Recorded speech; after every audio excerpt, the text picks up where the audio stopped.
biz hozir kosinus teoremasini isbotlaymiz. Kosinus teoremasi uchburchak uchun b a s.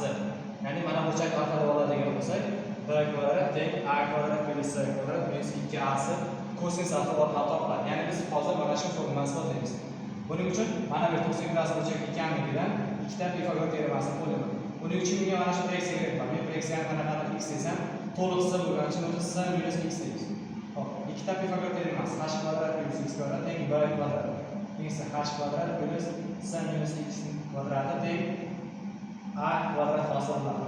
Ikkita tenglikdan ayirib yuboradigan bo'lsam, x kvadrat minus c minus x ning kvadrati teng b kvadrat minus a kvadrat hosil bo'ladi. Buni to'g'ri ko'taradigan bo'lsak, h kvadrat x kvadrat minus c kvadrat minus 2 plus 2 ta c x plus x kvadrat minus x kvadrat teng b kvadrat minus a kvadrat hosil bo'ladi.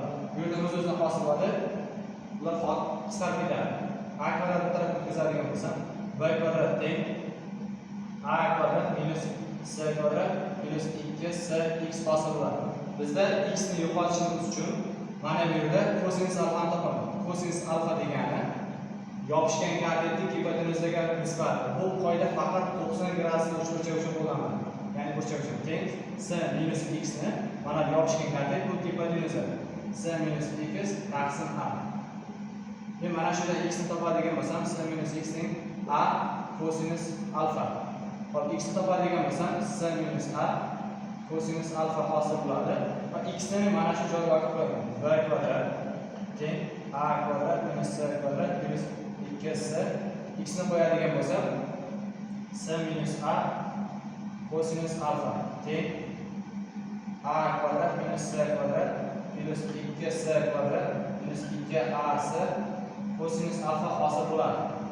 Xo'sh, biz uni bu yerda davom ettiradigan bo'lsak, a kvadrat minus c kvadrat minus 2c kvadrat plus c kvadrat beradi. Minus 2ac kosinus alfa qiymati kelib chiqadi. Bu yerdan b kvadrat formulasi qo'llanadi.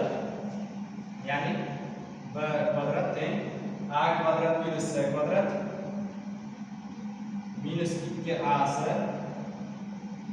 kosinus alfa degan formula isboti hosil bo'ladi.